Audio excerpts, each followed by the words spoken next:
Hey guys, it's Kyle with Third Monkey Enterprises. Again, I'm here getting some work in on a Saturday on the weekend. And one of my kind of peeves about the business is how the razorback is done.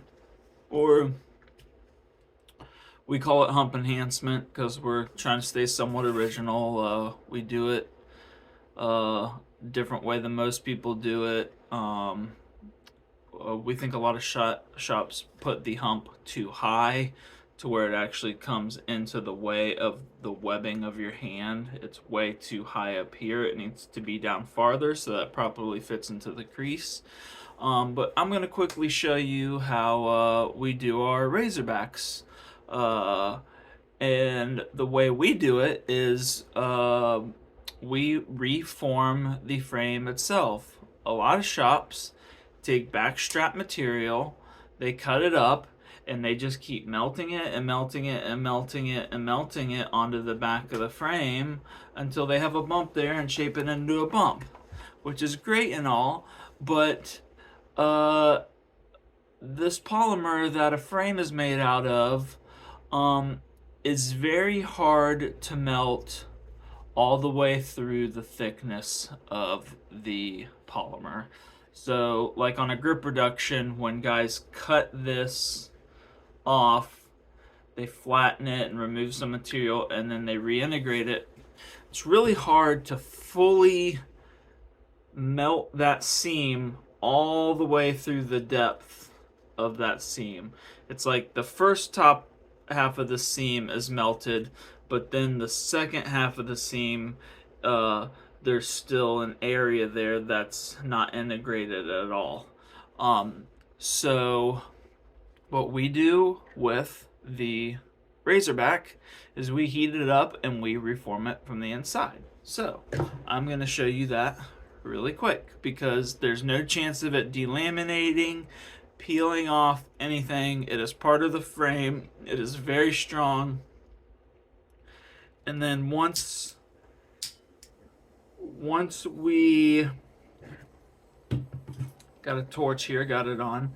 Once we reform the back strap, we fill under it with some epoxy, maybe down to here. So that way, if you put an insert in for a magwell, it still fits and the epoxy isn't in the way. The epoxy just comes down far enough to fill under the razorback so it can't be crushed. There's been many a times where I've had razorbacks on my personal ones that I don't fill with epoxy and there's no way you're crushing it, but we like to overdo things so that there's 100% no chance that it can peel off, delaminate, or be crushed in the case of how we do it. So here we go. Let me show you this real quick.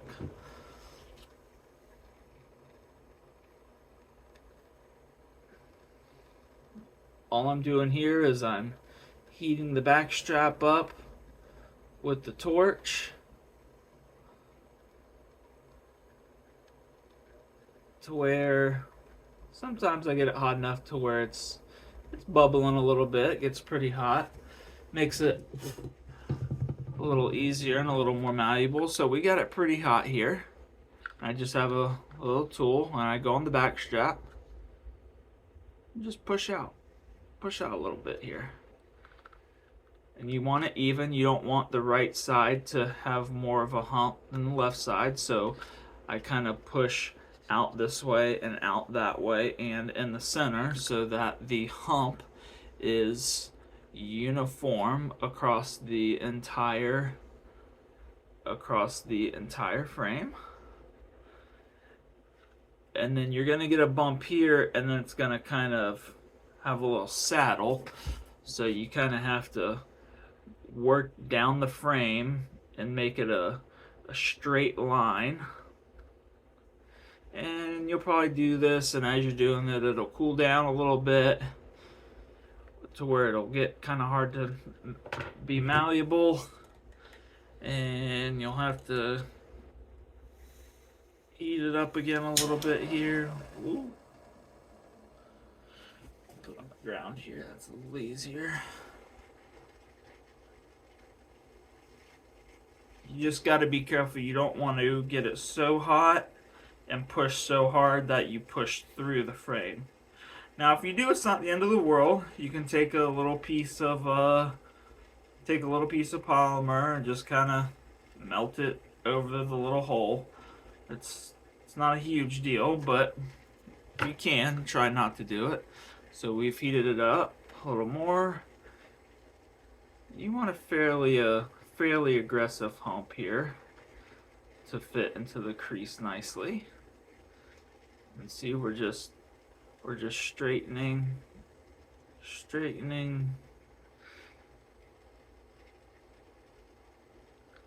that down there. All right, that looks pretty good. Don't want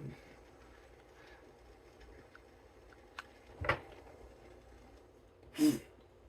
All right. So we're done with the first part of reforming it. So I got a little fan here going that keeps me cool. I just put it in front of the fan to cool it down.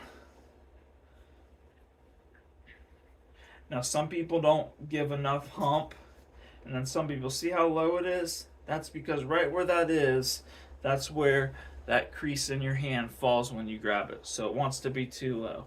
And I see so many guys, so many shops that make the razorback, and this hump right here for the razorback is all the way up here, almost even with the trigger pins. And the problem with that is that's where the webbing on my hand is. I don't want a bump to be spreading my hand out. I want this hump to fit in the crease of my hand to lock it into my hand. I don't want it in the webbing of my hand. And I think it's just a matter of people see it and see that other guys are doing it, and they just add it to their modification list to say that they offer it, but I don't think they really quite understand why or what it is and what it actually does, and why Ben at Boresight did it and created that, and where he created it from. It was actually, if I'm not mistaken, it was modeled after the Browning High Power. If you look at the Browning High Power, it kind of has the same kind of hump in the same place, and when you grab a Browning High Power, it has a nice feel where it fits into the crease of the hand there. Yep, okay, I got the correct bit on my rotary tool here, and I will show you the last part of what we do. I won't show the epoxy, film the epoxy, because that's self-explanatory. Okay. Oh, hold on. Bear with me 1 second. Let me plug in my rotary tool. My rotary tool that is not a Dremel. So let's see. Let's turn it up a little bit to 22,000 RPMs. There we go. So once it's cooled down and I can handle it, still, it's not even hot anymore.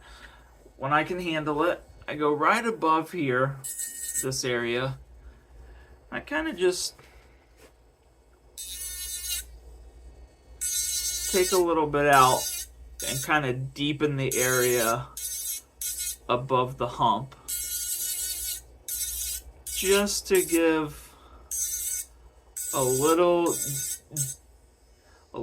deeper.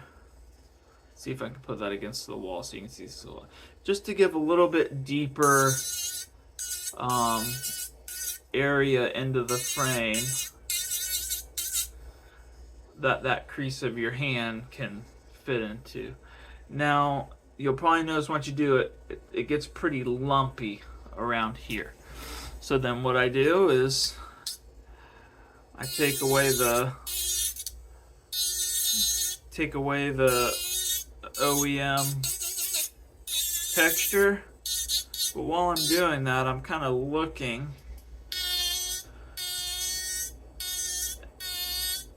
in certain areas. I'm basically trying to make a straight line all the way down. And a lot of guys get the grip reduction because they want the front sight to present lower. But actually, this razorback mod, or hump enhancement as we like to call it, accomplishes that as well. It's not quite as much as the grip reduction, but it accomplishes the same thing because now you have more material here that's essentially pushing this, instead of being where it normally is, now it sticks out farther.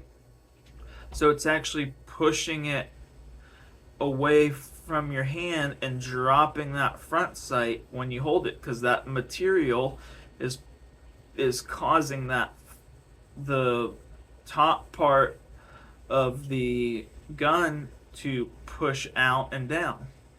So you kind of kill two birds with one stone, and a lot of guys, the razorback is enough to lock it into their hand and drop the front sight by a couple degrees and present flat. So they don't have to spend, we charge, I think, $105 for a grip reduction. So they save $100 on a grip reduction, and they get a razorback that helps lock it in, and they get a flatter presentation as well.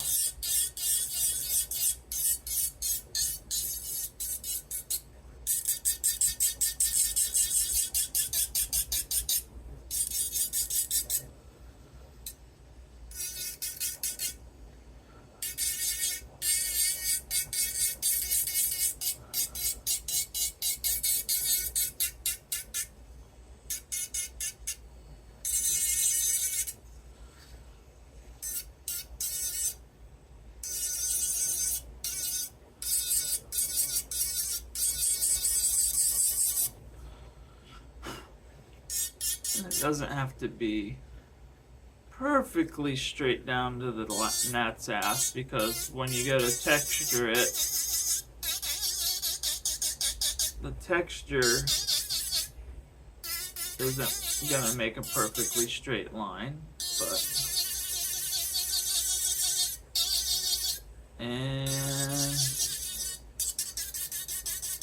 I come all the way down to the bottom here, and then I'll polish this area, because I run my border, so this area where it doesn't get texture, my borders above it, will be nice and shiny.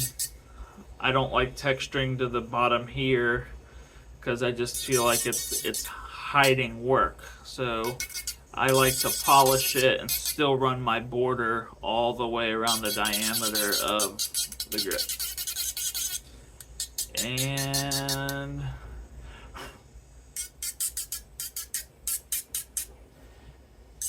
we are done. That is the razorback on how we do it. It will not delaminate. It will not peel off. You will not be able to crush it. We fill here with some Play-Doh all the way down to where it's past where the trigger pin goes, the trigger housing pin goes, and then we pour some epoxy down in there, like I said, till about the level gets about right there. Then once it dries, we scoop the Play-Doh out and clean out the area where your trigger housing goes. And now you have a razorback that cannot delaminate, peel, or be crushed because it is a part of the frame and it is solid underneath. And that is the strongest, best, most robust way to do it. And we don't charge any more. It's not any more expensive from us to get that. So thank you for your time of listening, and thank you for choosing Third Monkey Enterprises LLC. I am Kyle. We will catch you later.